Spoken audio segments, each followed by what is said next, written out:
Welcome to Pouse Out of the House. In this video I'm going to give you a quick review of this Carrera Cosmos balance bike. Throughout the video I'll give you some specs, some dimensions, and hopefully by the end of the video you'll know if this is the one for your child.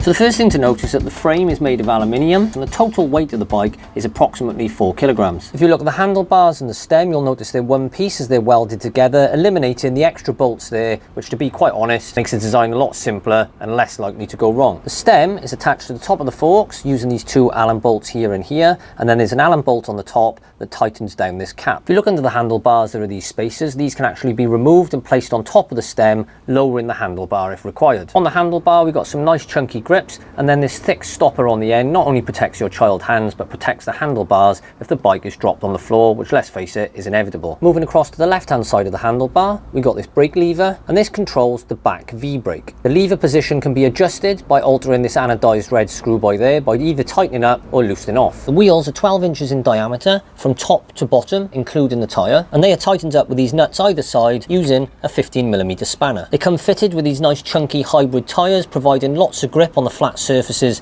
that your child will be learning on, and this tyre, when measured across, is approximately 2 inches wide. The tyres are a traditional inflatable tyre and can be inflated using a bike pump or a compressor, and a really nice feature of this bike is that the valve on the wheel turns out to one side, allowing easy access to attach your pump or your compressor to the valve. Another really nice feature of this bike is the quick release saddle, which isn't commonly seen on a bike this small. By just releasing this lever allows you to raise and lower the saddle in seconds. So now for some useful dimensions. If we measure from where the rear wheel makes contact with the floor to where the front wheel makes contact with the floor, we got approximately 64 centimeters. From the far end of the rear tire to the front end of the front tire, we've got a length of 92 centimeters. From the rear of the seat to the handlebar, it's approximately 42 centimeters. From the floor to the lowest point of the saddle is 34 centimeters. If we remove the seat, you'll see there's a maximum safety line. If we place the seat back in to that height like that and measure back to the lowest point in the seat, we've got about 39 centimeters. If you really want to raise it a bit higher and push it to its limits, we could go to about there, and by my estimations it maxes out at about 42 centimeters.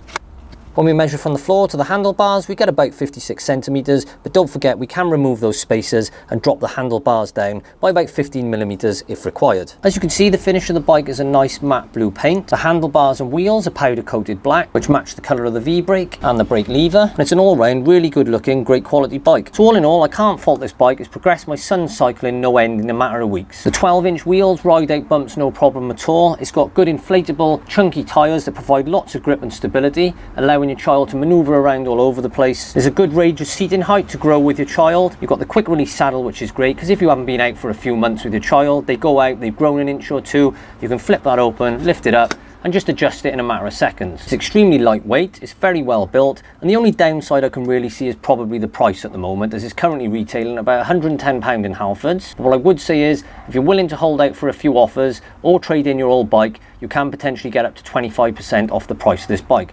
Alternatively, you'll get one second hand from the likes of Gumtree, eBay, or Facebook Marketplace. So from my own personal experience, I can highly recommend it, and hopefully we'll get my son on a pedal bike soon, or even better, one with an engine. Now if you found this video useful, then please give it a like, and if you haven't done so already, please subscribe to my channel and press that bell icon for regular notifications. I've been Pouse Out of the House. Ta-ta, farewell.